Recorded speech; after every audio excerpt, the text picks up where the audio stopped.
তো আজকে আমরা পড়ব বিভীষণের প্রতি মেঘনাদ বধ কাব্যদের কবিতাটি। তো এটি যদিও কাব্য, তবে আমাদের এখান থেকে কিছু অংশ শুধু নেওয়া হয়েছে।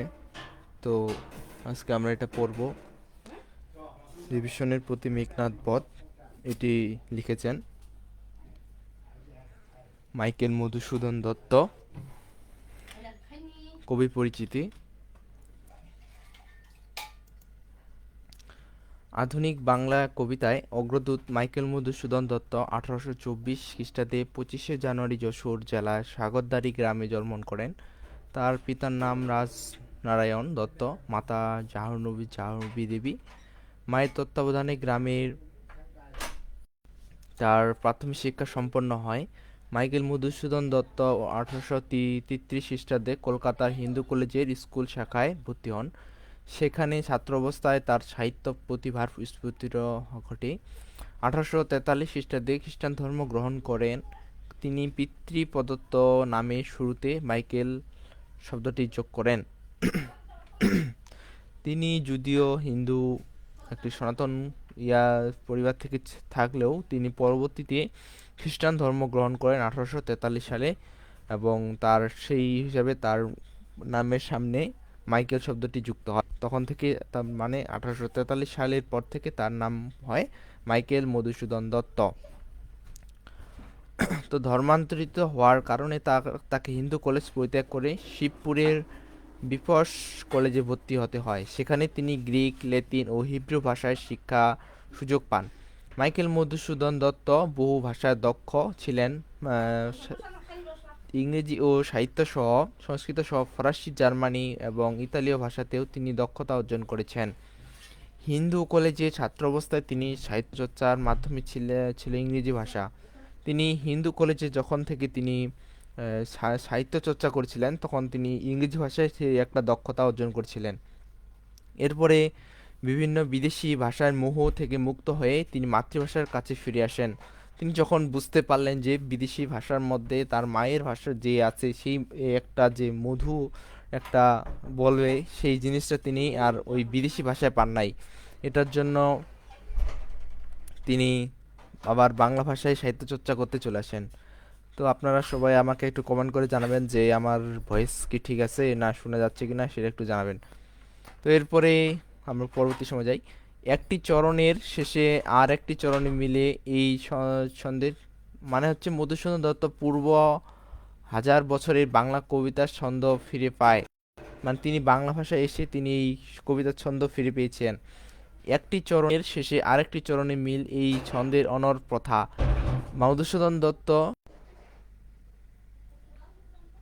মধুসূদন বাংলা ভাষায় কবিতায় এক প্রথাকে ভেঙে দিলেন। তার পরবর্তী ছন্দকে বলা হয় অমিত্রাক্ষ ছন্দ। মানে তিনি অমিত্রাক্ষ ছন্দের প্রথম নিয়ে এসেছিলেন। তবে এটি বাংলা অক্ষরবৃত্ত ছন্দের নবরূপায়ণ। বাংলায় চতুষ্পদী কবিতা বা সনেটের প্রবর্তক মাইকেল মধুসূদন দত্ত। বাংলা নাটকের উদ্ভব যুগে অন্যতম শ্রেষ্ঠ নাট্যকার তিনি। আধুনিক নাটক শর্মিষ্ঠা, পদ্মাবতী ও কৃষ্ণকুমারী এবং প্রহসন, এই একই কি বলে সভ্যতা ও বুড়ি শালিকের ঘাড়েরও এই তার অন্যতম শ্রেষ্ঠ সৃষ্টি। তার কাব্যগ্রন্থগুলো হলো তিলোত্তমা সম্বর কাব্য, মেঘনাদ বধ কাব্য, ব্রজাঙ্গনা কাব্য, বীরাঙ্গনা কাব্য, চতুর্দশপদী কবিতাবলী। তারপরে 1973 খ্রিস্টাব্দে 29 জুন কলকাতা মাইকেল মধুসূদন দত্ত মৃত্যুবরণ করেন। এই মহামানব 1873 খ্রিস্টাব্দে 29 জুন কলকাতায় মাইকেল মধুসূদন দত্ত মৃত্যুবরণ করেন। তিনি কলকাতায় মৃত্যুবরণ করেছেন এবং কোথায় জন্ম করেছেন? যশোর জেলার শগড়দাড়ি গ্রামের জন্ম করেছেন। বর্তমান বাংলাদেশের যশোর জেলায় তিনি জন্মগ্রহণ করেন এবং পশ্চিমবঙ্গের কলকাতায় তিনি মৃত্যুবরণ করেন। তো আমাদের জন্ম সাল এবং মৃত্যু সালটি অবশ্যই মনে রাখতে হবে। তার সাথে আমাদের বিভিন্ন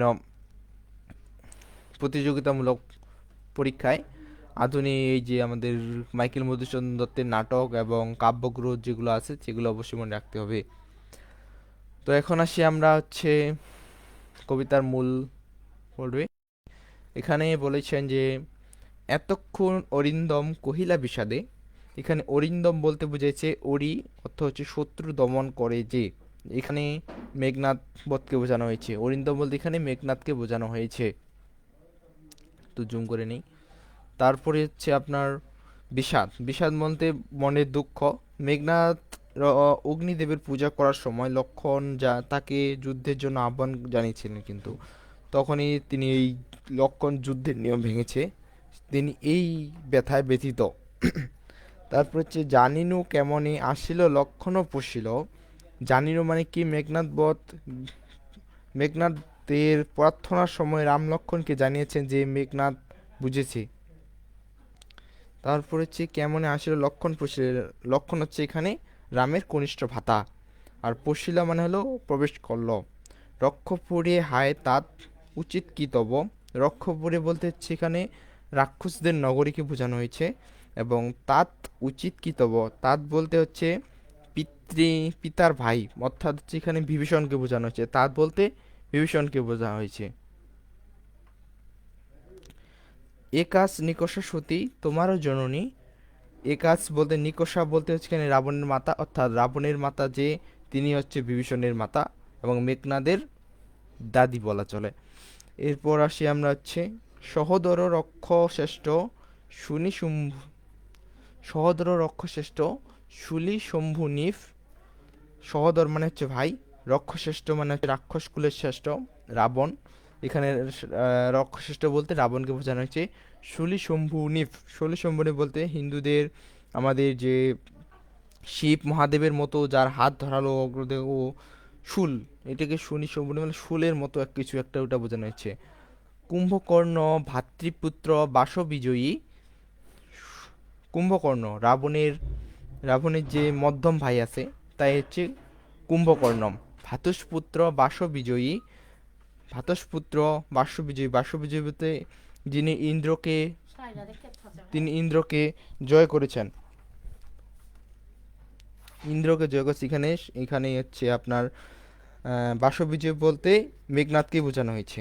তবে নিজ গৃহ পথ তো আত দেখাও তস্করে, তস্করে বলতে চোর, আর নিজ গৃহ বলতে হচ্ছে আপনার যে যে কি বিভীষণ যে আপনার ইয়া দেখাইলো যে, বিভীষণ লক্ষণকে যে দেখাইছে যার নিজ গৃহের যে তাঁত, তাঁত বলতে হচ্ছে এখানে মেঘনা কি বিভীষণকে বোঝানো হয়েছে। তস্করে বলে, তস্কর বলতে চোরকে বোঝানো হয়েছে, চোর, তস্কর মানে হলো চোর। এরপর আসে চণ্ডালে বসাও আনি, চণ্ডালে বসাও আনি রাজারও আলয়ে। চণ্ডাল বলতে এখানে বোঝানো হয়েছে যে হিন্দুদের, আমাদের হিন্দু পুরাণে যে নিম্ন নিম্ন শ্রেণীর সম্প্রদায়ের নিষ্ঠুর প্রকৃতির মানুষ, এটা হচ্ছে চণ্ডাল। বসাও আনি রাজার আলয়ে, রাজার আলয়ে বলতে এখানে রাজা রাবণের বাড়িতে যে চণ্ডাল এসেছে, এখানে চণ্ডাল বলতে বোঝানো হয়েছে যে, যে তিনি এখানে মেঘনাদ বলতে চাচ্ছে যে হচ্ছে আপনার এই লঙ্কা হচ্ছে আপনার একটা উন্নত, অনেক বড় একটা এখানে রাজ্য, এখানে আছে এক ইয়ার মতো আপনার লক্ষণের মতো চোরের মতো, যে চোর চোরের মতো আসছে যুদ্ধের নিয়ম ভেঙে, এটার জন্য ওকে তস্কর মানে চোর বলতেছে আর কি মেঘনাদ। এরপরে আসি কিন্তু নাহি গঞ্জি তোমা গুরুজন তুমি, কিন্তু নাহি গঞ্জি, গঞ্জি মানে হচ্ছে, গঞ্জি মানে হচ্ছে তিরস্কার করি। কিন্তু নাহি গঞ্জি তোমা গুরুজন তুমি, পিতৃতুল্য ছাড়দার যাব অস্ত্রগারে। পিতৃতুল্য মানে হচ্ছে এখানে মেঘনা বিভীষণ, পিতৃতুল্য হচ্ছে বিভীষণ, ছাড়দার তো যাব অস্ত্রগারে। পাঠাইব রামানুজে, রামানুজ হচ্ছে লক্ষণ, সমন ভবনে, সমন শবন ভবনে হচ্ছে যম, যমপুরীতে। তারপরে লক্ষণে রাক্ষস, তবে লঙ্কার কলঙ্ক আজি ভঞ্জিব হবে, লঙ্কার কলঙ্ক আজি ভঞ্জিব হবে।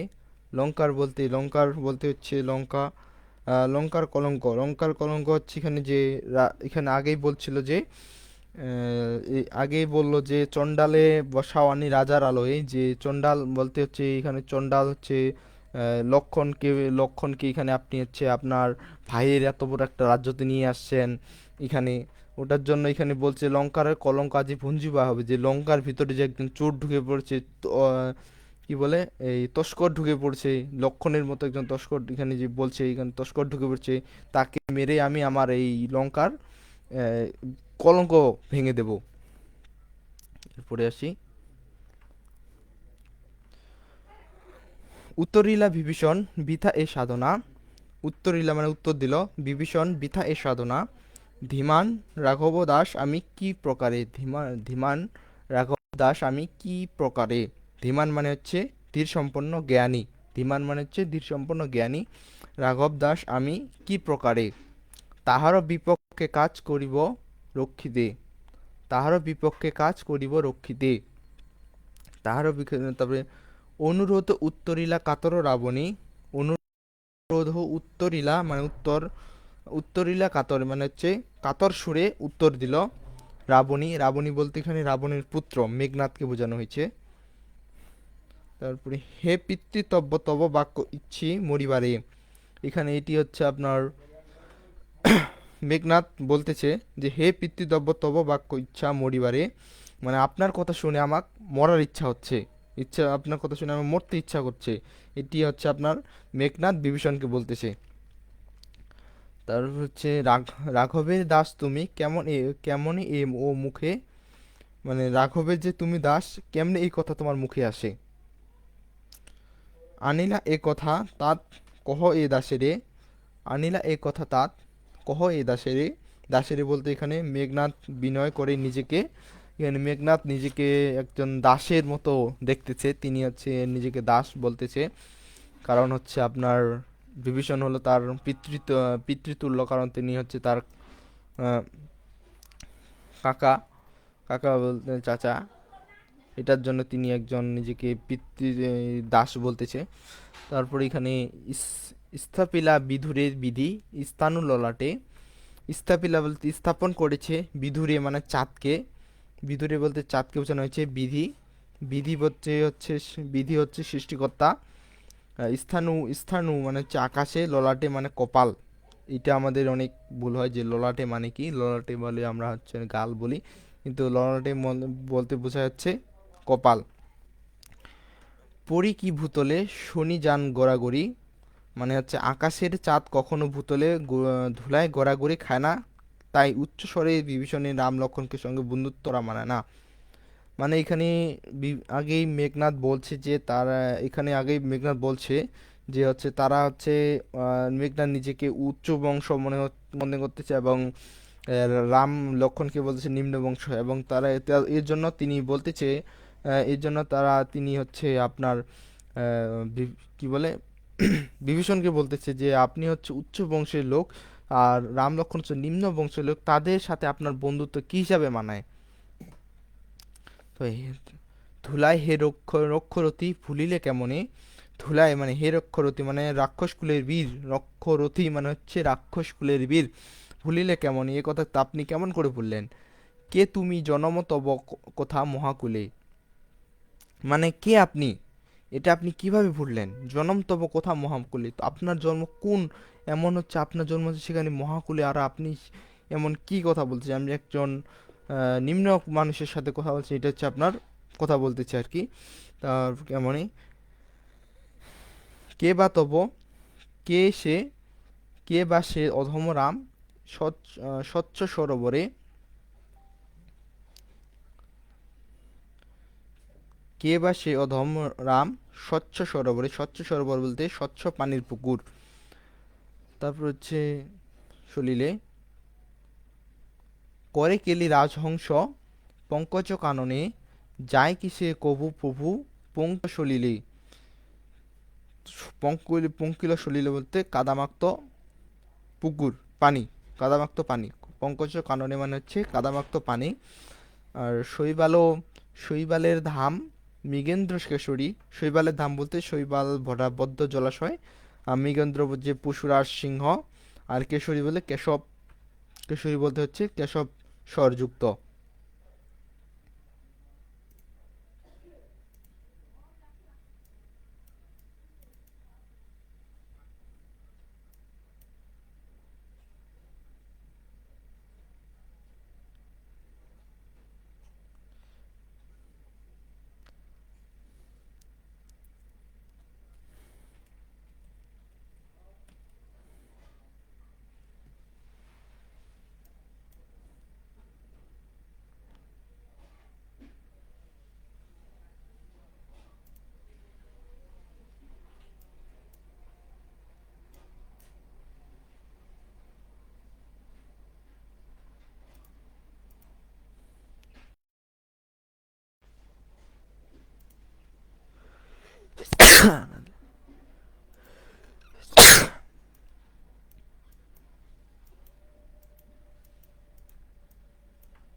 হুম।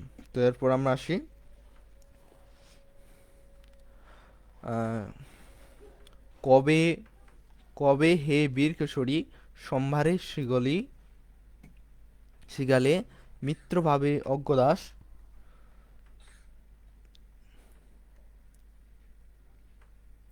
সমস্যা হচ্ছে।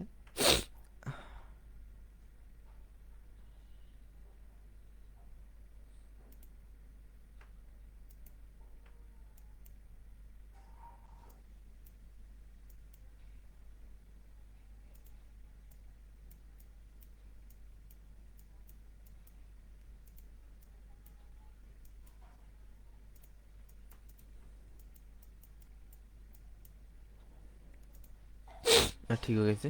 দুঃখিত এতক্ষণ সময় নষ্ট করার জন্য। তো কোথায় গেল?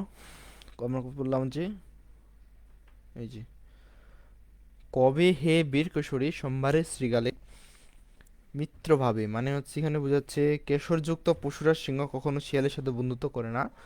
সেই হিসাবে বিভীষণ হচ্ছে সিংহ এবং রাম লক্ষ্মণ হচ্ছে শিয়াল, শিয়াল তুল্য। এটার জন্য তিনি বলতেছে যে কখনো রাম লক্ষ্মণের মতো শিয়াল একজন বীর সিংহের সাথে কখনো বন্ধুত্ব হয় না। এইটার জন্য তিনি এখানে বলছে অজ্ঞদাসে বীরতম তুমি, বীরতম তুমি, অজ্ঞদাসী বীরতম তুমি, অবিনীত নহে কিছু তোমার চরণে। তবে অজানা, অবিনীত মানে হলো, এখানে অবিনীত মানে হলো অজানা। তারপর হচ্ছে নহে কিছু তোমারও চরণে, অতি ক্ষুদ্র নরসুর লক্ষণ নহিলে, অতি ক্ষুদ্র ক্ষুদ্রমতি নর সুর লক্ষণ নহিলে। এখানে ক্ষুদ্রমতি হচ্ছে ক্ষুদ্র মানা মানুষ, সুর মানে হচ্ছে শক্তিমান, সুর মানে হলো শক্তিমান, আর লক্ষণ নহিলে মানে হচ্ছে লক্ষণ হচ্ছে ক্ষুদ্র মানুষ, তিনি এত শক্তিশালী নয় যে আমাদের সাথে পারবে, এমনটি সে মেঘনাদ বলতেছে। অস্ত্রহীন যেথা কি সম্মান ও সংগ্রামে, অস্ত্রহীন যেথা কি সে সম্মান ও সম্মানে, মানে হচ্ছে অস্ত্রহীন, অস্ত্র ছাড়া একজনকে একজনের সাথে যুদ্ধ করে কিটা সম্মানের কিনা সেটা তিনি বলতেছে আর কি। তারপর হচ্ছে কহ মহারথী একই মহারথী প্রথা, মানে কহ মহারথী মহাবীর, মহারথী বলতে হচ্ছে মহাবীর, মহারথী একই মহাপ্রথা। নহি শিশু লঙ্কাপুরে শুনি না হাসিবে কথা, নহি কি শিশু লঙ্কাপুরে শুনি না হাসিবে কথা।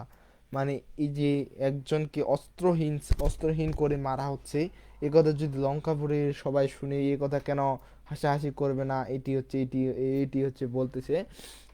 তারপর হচ্ছে ছাড় পথ আসিব ফিরিয়া, এখনই দেখিব আজি কোন দেব বলে, মানে ছাড়ো মানে ছেড়ে দাও আজকে আমার আমার পথটা আপনি ছেড়ে দেন, আমি অস্ত্র নিয়ে আসি, দেখি আজ কোন দেব বলে এই লক্ষণ আমাকে হত্যা করে। বিমুখে সমরে মোর সৌমিত্রী কুমতি, বিমুখে মানে রুখে দেয়, বিমুখে মানে হচ্ছে রুখে দেয়, সমরে মোর সুমিত্র কুমতি, সুমিত্রী মধ্যে হচ্ছে সুমিত্রার সন্তান, যেহেতু লক্ষণ হচ্ছে সুমিত্রার সন্তান, সেই জন্য হচ্ছে বলছে সুমিত্রী কুমতি মানে সুমিত্রার, কুমতি মানে হচ্ছে সন্তান। তারপরে এরপরে দেবদৈত্য নররণে স্বচক্ষে দেখছে, মানে দৈত্য নর রণরণে স্বচক্ষে দেখেছে, রক্ষশ্রেষ্ঠ পরাক্রম দাসেরে কি কি দেখিবে, ডরিবে এ দাসে হেন দুর্বল মানবে। এখানে তিনি বলতেছেন দেবতার দৈত্যরা সবাই এই আমার পরাক্রম দেখেছে, এখন এই দুর্বল মানুষ আমার কি করবে। এর জন্য নিকুম্ভিলা যজ্ঞাগারে প্রগলভে পশিল, দম্ভী আজ্ঞা কর দাসেরে শাস্তি নরাধমে, তব জন্মপুরে তাৎ পদার্পণ করে। নিকুম্বিলা যজ্ঞাসারে, মানে নিকুম্বিলা যজ্ঞাসার বলতে এখানে বোঝানো হয়েছে যে আহ, এখানে বোঝানো হয়েছে যে মেঘনাদ যেখানে পূজা ছিল ওই জায়গাটায় হচ্ছে নিকুম্বিলা যজ্ঞাকার প্রলোভে পশিল, মানে নির্ভীক চিত্তে প্রবেশ করলো, উম, নির্ভীক চিত্তে প্রবেশ করলো যে মেঘনাদ যে এখানে আছে এটি কিভাবে জানলো এবং তিনি এখানে এই নিয়ে প্রবেশ করলো, এটা কোনো কারণ, এটা এখন তিনি দেখবে। তবে দম্ভী আজ্ঞা করো দাসেরে শাস্তি নরাধমে, দম্ভী মানে দম্ভ করে, এই দাসের আজ্ঞা করুন নরধমে শাস্তি দেই, মানে আপনি হচ্ছে আমাকে আজ্ঞা করুন, দম্ভী বলতে এখানে বলতেছে যে আপনি আমাকে আজ্ঞা করুন, আমি তো এই নরকে শাস্তি দেই। তব জন্মপুরে তাত পদার্পণ করে, মানে তা আপনার হে পিতৃতব্য, তোমার জন্মভূমিতে এক বনবাসী ঢুকে পড়েছে। তিনি বিভিন্নভাবে তিনি মনে করেন কি বলে আপনার উম, বিভীষণ বিভীষণ বিভিন্নভাবে মেঘনাদ বিভিন্নভাবে বিভীষণকে মনে করে দিতে চাচ্ছে যে এটা হচ্ছে আপনার জন্মভূমি, এখানে একজন বনবাসী ঢুকে পড়েছে, তাকে আপনি কিভাবে ঢুকতে দিলেন, এটা এখন আমাদের অবশ্যই রুখে দেওয়া উচিত। এটা বিভিন্নভাবে তিনি মনে করে দিতে যাচ্ছেন। এরপরে আসি, বনবাসী হে বিদ্যুতা নন্দন কাননে, বনবাসী হে বিদ্যুতা নন্দন কাননে, ভূমি দৈত্য ভূমি দুরাচার দৈত্য প্রফুল্ল কমলে, কীটবাস কত হঠাৎ সহিব কেমনে, হেন অপমান আমি ভ্রাতৃত্ব পুত্র তব, তুমিও হে রক্ষমণি সইছ কেমনে। মানে এই যে একজন বনবাসী আমাদের রাক্ষস রাজ্যে ঢুকে পড়েছে, এটা আমি কিভাবে সইব এবং আপনি এটা কিভাবে সইছেন, এটি তিনি জিজ্ঞাসা করছেন আর কি এই বিভীষণকে, মেঘনাদ।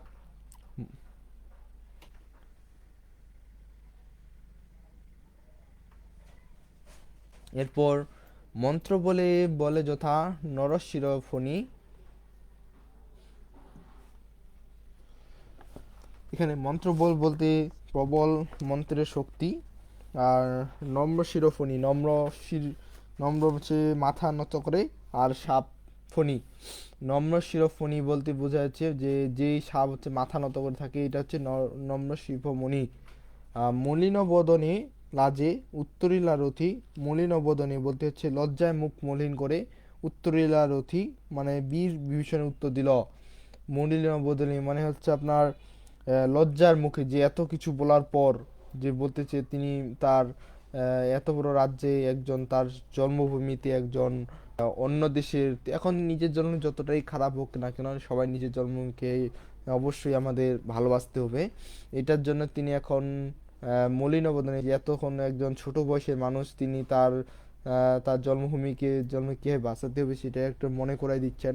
এটার জন্য তিনি মলিন বদন এখন লজ্জার মুখ দিয়ে উত্তর করছে আর কি। রাবণ অনুজ আমি বৎস বৃথা ভস্য মোরে, রাবণ অনুজ লক্ষ্মী রাবণ অত্তজে, মানে রাবণ অনুজ মানে রাবণের ছোট ভাই বিভীষণ, লক্ষ্মী রাবণ অন্তর্যে রাবণের পুত্রকে লক্ষ্য করে, এখন রাবণের ছোট ভাই রাবণকে রাবণের পুত্রকে আত্মজে মানে হচ্ছে রাবণের সন্তান, এই রাবণের সন্তানকে লক্ষ্য করে তিনি এখন বলতেছে, নাহি দোষী আমি বৎস বৃথা ভস্য মোরে, নাহি দোষী আমি বৃথা বৎস তুমি মোরে তুমি, মানে আমি কোনো দোষ করিনি, তুমি আমাকে অযথাই তুমি আমাকে ভর্ৎসনা করছো। নিজ কর্মদোষে হায় মজিলা এই কনক লঙ্কা রাজা, মজিলা আপনি, মানে নিজ কর্মদোষে কনক লঙ্কা, এখানে কনক লঙ্কা বলতে কি বোঝানো হয়েছে যে কনক লঙ্কা হচ্ছে শঙ্খ, কনক মানে হচ্ছে স্বর্ণ, এখানে কনক বলতে বোঝানো হয়েছে স্বর্ণ, স্বর্ণলঙ্কা, এই নিজ কর্মদোষে মানে রাবণের নিজ কর্মদোষেই এই লঙ্কাকে ধ্বংস করছে। তাই বিরত সতত পাশে দেবকুল এবে, পাপপূর্ণ লঙ্কাপুরী পলয় যেমতি, মানে মানে হচ্ছে দেবকুলের সর্বদা পাপ থেকে দূরে থাকে, কিন্তু আজ লঙ্কাপুরী পাপে পূর্ণ হয়ে গেছে, মানে যে দেবতারা সবসময় পাপ থেকে বিরত থাকলেও আজ লঙ্কাপুরী পুরোপুরি ইয়া থেকে আপনার পাপে পূর্ণ হয়ে গেছে।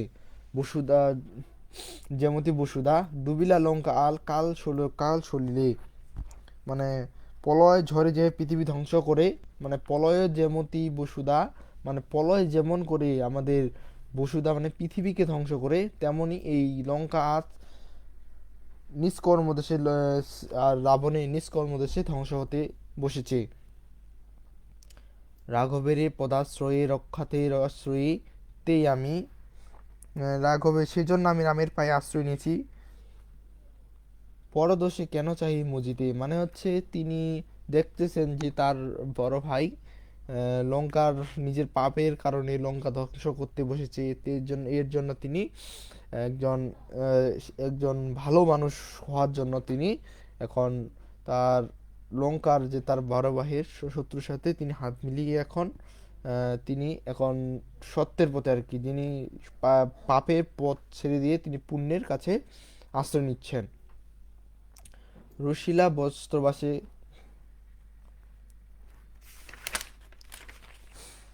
রাঘবের এ পদাশ্রয়ে রক্ষাতে আশ্রয়ী আমি পরদোষে কেন চাই মুজিতে। রুশিলা বাস রুশিলা বস্ত্রবাস গম্ভীরে যেমতি, মানে হচ্ছে এখানে রসিলা বস্ত্রবাস বলতে বোঝানো হয়েছে রেগে গেলে বাসব বা ইন্দ্রিয়ের ভীতিকারী মেঘনাদ। মানে এখানে এটি এই রসিলা বস্ত্রবাস বলতে এখানে মেঘনাদকেই বোঝানো হয়েছে। গম্ভীরে যেমতি মানে হচ্ছে রেগে গিয়ে ভয়ঙ্করভাবে তিনি বলতেছেন। নিশীতে অম্বরে মন্দ্রে জিমুতি কপি, মানে নিশীতে মানে রাতে, অম্বর মানে আকাশ, মন্দ্রে মানে হচ্ছে শব্দ বা ধ্বনি করে, যেমতি মানে মেঘের ডাক, কপি মানে হচ্ছে গর্জে ওঠে। মানে যেমতি রাতে হচ্ছে আপনার মেঘের ডাক গর্জে ওঠে, তেমনি হচ্ছে রসিলা মানে হচ্ছে মেঘনাদ গর্জে উঠে বলল। কহিলা বীরেন্দ্র বলি ধর্মপথগামী।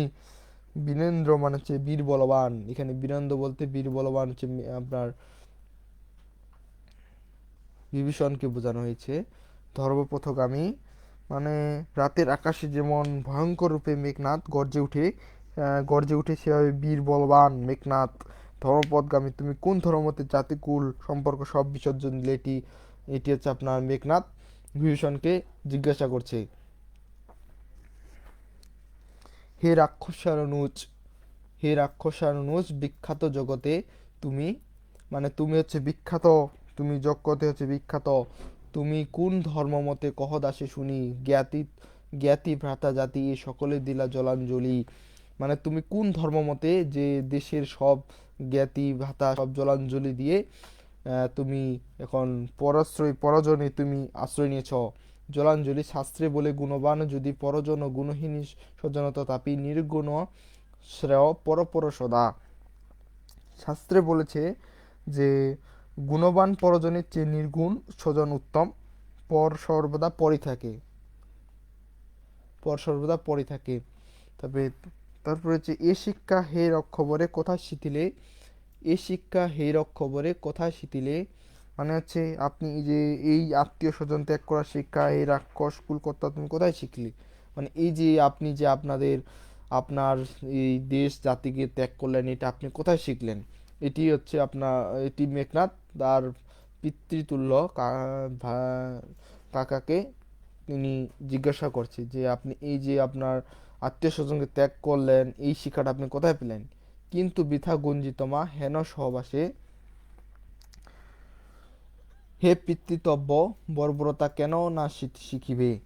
মানে হে অহেতু তোমাকে আমি তিরস্কার করছি। তখন মেঘনাদ তিনি এখন বলতেছে, বলতেছে কাকে বলতেছে বল নাকি, বলতে চাইছে বিভীষণকে বলতেছে, তিনি বলতেছে যে আপনাকে আমি অহেতু তিরস্কার করছি, যাদের সঙ্গে আপনি বন্ধুত্ব করছেন বাস করছেন তারাই তো এইরকম বর্বরতা খারাপ নিজ মানসিকতা, তাদের সাথে তো আপনি থাকলে নিজ মানসিকতা হবেনি, এটাই স্বাভাবিক। এটার জন্য তিনি এখন বলতেছে গতি যার নিঃসহ নিচ সেই দুর্মতি, মানে হচ্ছে নিজ প্রকৃতির মানুষের সাথে যারা বসবাস করে তাদের মতো নিচ হবেই, কারণ গতি যার নিঃসহ নিজ দুর্মতি। এখানে হচ্ছে এইটি হচ্ছে শেষ লাইন। এইটি বলতে হচ্ছে যার সাথে আপনি চলাফেরা করবেন তার মতোই আপনার মন মানসিকতা হবে। তো এই ছিল আমাদের আজকের কবিতা মেঘনাথ, বিষ্ণুপতি মেঘনাথ। আপনাদের বিভিন্ন ভর্তি পরীক্ষার জন্য বা কি বলে কম্পিটিটিভ এক্সামের জন্য আপনাদের মনে রাখতে হবে যে মেঘনাদ বধ কাব্যের সর্বশেষ লাইন কোনটি। সেখানে সর্বশেষ লাইন হচ্ছে আপনার গতি যার নিঃসহ নিশ্চয় দুর্মতি, এটি হচ্ছে সর্বশেষ লাইন।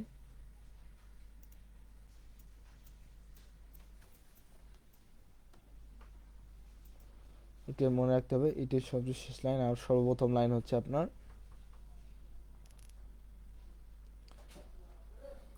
মনে রাখতে হবে যে সর্বপ্রথম লাইন হচ্ছে এতক্ষণ অরিন্দম কহিলা বিষাদে।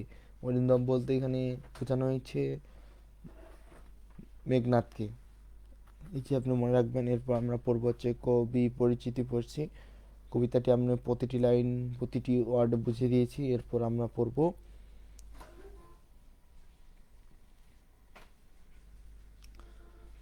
পাঠ পরিচিতি।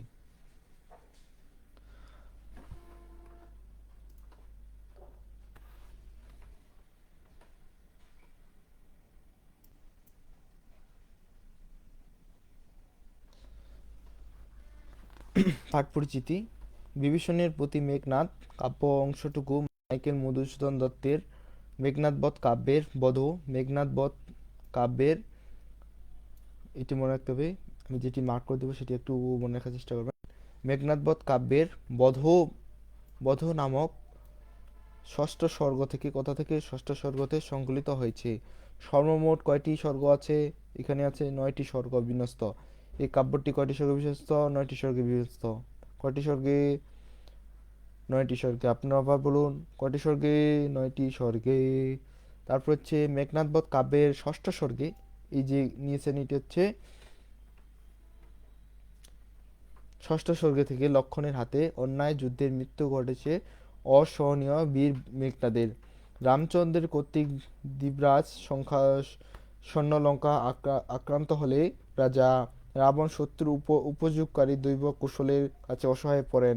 ভ্রাতা কুম্ভকর্ণ পুত্র বীরবাহু মৃত্যুর পর মেঘনাদ পিতা রাবণের পরবর্তী দিবস অনুষ্ঠেয় মহাযুদ্ধের সেনাপতি হিসাবে বরণ করে নেন। মানে যখন তার অন্যান্য রাবণের অন্যান্য ভাই এবং তার বিভিন্ন পুত্ররা, মহাবলশালী পুত্ররা মারা যায়, তখন রাবণ মেঘনাদ তার সেনাপতি গ্রহণ করে নেন। এরপর এরপর হচ্ছে আপনার যুদ্ধ নিশ্চিত করার জন্য মেঘনাদ যুদ্ধযাত্রার পূর্বে নিকুম্ভিলা যজ্ঞাচারে ইষ্টদেবের ও অগ্নিদেবের পূজা সম্পন্ন করতে মনস্থির করে মায়া দেবীর অনুকূলে এবং রাবণের অনুজ বিভীষণের সহায়তায় লক্ষণ শত শত প্রহরী চোখে ফাঁকি দিয়ে নিকুম্ভিলা যজ্ঞাচারে প্রবেশ করতে সমর্থ হয়। কপট লক্ষণ নিরস্ত মেঘনাদের সাথে কাছে যুদ্ধ প্রার্থনা করলে মেঘনাদ বিস্ময় প্রকাশ করেন। শত শত প্রহরীর চোখে ফাঁকি দিয়ে নিকুম্ভিলা যজ্ঞাচারে লক্ষণের অনুপ্রবেশ যে মায়া বলে সম্পন্ন হয়েছে বুঝতে বিলম্ব ঘটে না তার। ইতিমধ্যে লক্ষণ তলোয়ারের কুশ মুক্ত করে মেঘনাদ যুদ্ধসাজ গ্রহণের জন্য সময় সময় প্রার্থনা করে লক্ষণের কাছে। মানে হচ্ছে দেখতেছে তিনি এখন যজ্ঞাসারে স্বয়ং চলে এসেছে। তখন তিনি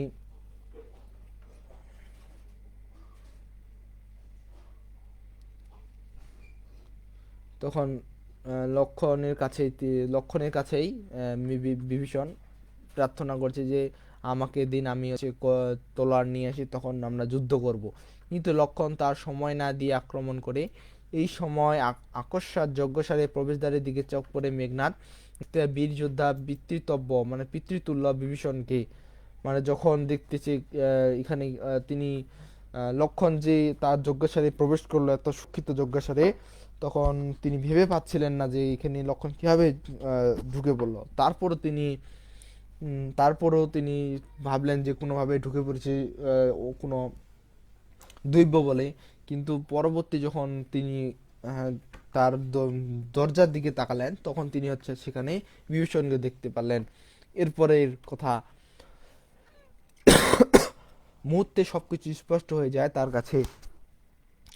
ক্ষুল্লতাৎ বিভীষণের প্রত্যক্ষ করে দেশপ্রেমিক নিরস্ত মেঘনাদ যে প্রতিক্রিয়া ব্যক্ত করেন সেই নাটকীয় ভাষ্য বিভীষণের প্রতি মেঘনাদ অংশে সংকলিত হয়েছে। মানে যে দেখার পর যে কথাটা কথোপকথন হয়েছিল যে মেঘনাথের সাথে আপনার মেঘনাথের সাথে যে বিভীষণের কথোপকথন হয়েছিল দেখা হওয়ার পর, সেইটাই নিয়ে এই বিভীষণের প্রতি মেঘনাদ অংশে সংকলিত হয়েছে। এই অংশে মাতৃভূমির প্রতি ভালোবাসা, এটা একটু মনে রাখতে হবে।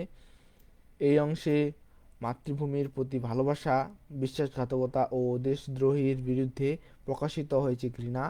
তো জাতিত্ব, জ্ঞাতিত্ব, ভ্রাতৃত্ব ও জাতিসত্তার সংহতি গুরুত্বপূর্ণ কথা যেমন এখানে ব্যক্ত হয়েছে, তেমন এর বিরুদ্ধে প্রচলিত ষড়যন্ত্রকে অবহিত করা হয়েছে নীচ ও বর্বরতা বলে। শতকের বাংলায় নবজাগরণের অন্যতম শ্রেষ্ঠ সন্তান মাইকেল মধুসূদন দত্ত বাল্মীকি রামায়ণকে নবমূল্যে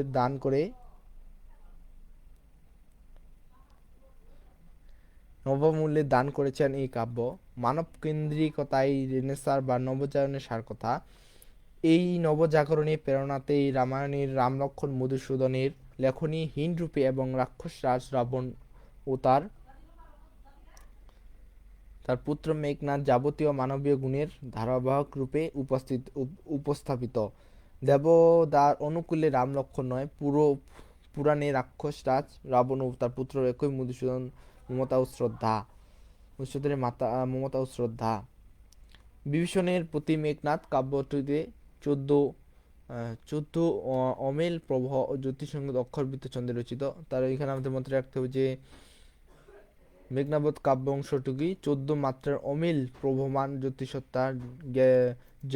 স্বাধীনতার অক্ষরবৃত্ত ছন্দে রচিত। মানে 14টি মাত্রা, একটি লাইনে অবশ্যই 14টি মাত্রার মাধ্যমে একটি লাইন রচনা হয়েছে। প্রথম পঙ্ক্তির সঙ্গে দ্বিতীয় পঙ্ক্তির ছন্দ মিলহীন কারণে এই ছন্দে অমিত্রাক্ষ ছন্দ নামে সমাদিত পড়ছে। মানে প্রথম লাইনের সাথে দ্বিতীয় লাইন যদি মিল না থাকে সেটা হচ্ছে অমিত্রাক্ষ ছন্দ। আপনি তাহলে কি 14 মাত্রার অমিত্রাক্ষ অক্ষরবৃন্দ ছন্দে রচিত এটি অমিত্রাক্ষ ছন্দ নামে পরিচিত। পঙ্ক্তিটি 14 মাত্রার 8+6, এইটি প্রশ্ন আসে যে কত মাত্রার এবং কটি পর্বে 8 এবং 6 মাত্রার। এটি আপনি অবশ্যই মনে রাখবেন, 8 এবং 6 মাত্রার পর্বে বিন্যস্ত। লক্ষ্য করা বিষয় যে এখানে দুইটি পঙ্ক্তি চরণোদয় মিলের কেবল পরিহার করা হয়নি, জ্যোতিপাদ ও বিরাম চিহ্নের স্বাধীনতা ব্যবহারও হয়েছে। বিষয় ও বক্তব্যের অর্থের অনুষঙ্গ। এই কারণেই ভাব প্রকাশের প্রবাহমানতা বাক্যাংশটি ছন্দের বিশেষ লক্ষণ হিসেবে বিবেচ্য। এই ভাব প্রকাশের প্রবাহমান কাব্যাংশটি ছন্দের বিশেষ লক্ষণ হিসেবে বিবেচিত। তো আমরা আজকে এই পর্যন্তই শেষ করতে যাচ্ছি।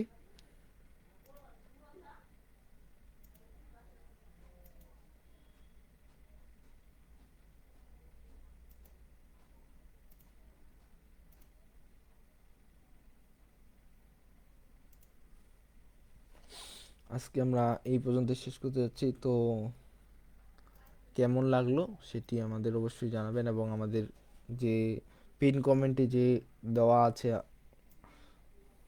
যে পেজের দেওয়া আছে সেটি অবশ্যই আমাদের ফলো করে দিয়ে যাবেন।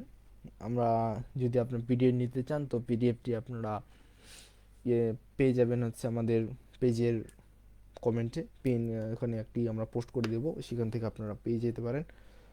তো এই ছিল আজকে ভিডিও। আপনারা অবশ্যই লাইক কমেন্ট শেয়ার করবেন এবং আমাদের পেজটি ফলো করে দেবেন। আপনারা যেটি প্রতিদিনের মতো বলি যে প্রতিটি ভিডিওই বলি যে আমরা হচ্ছে নতুন পেজ খুলেছি, পেজটির নাম হচ্ছে SSC2 অ্যাডমিশন গাইডলাইন।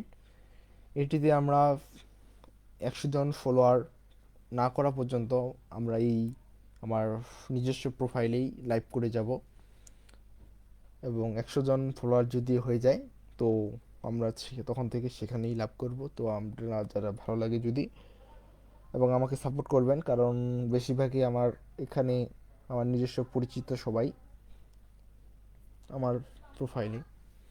বাইরে যারা আছেন তারাও আমার পেজটিতে ঘুরে আসবেন এবং ফলো করে দিয়ে আসবেন। ধন্যবাদ সবাইকে এতক্ষণ সাথে থাকার জন্য।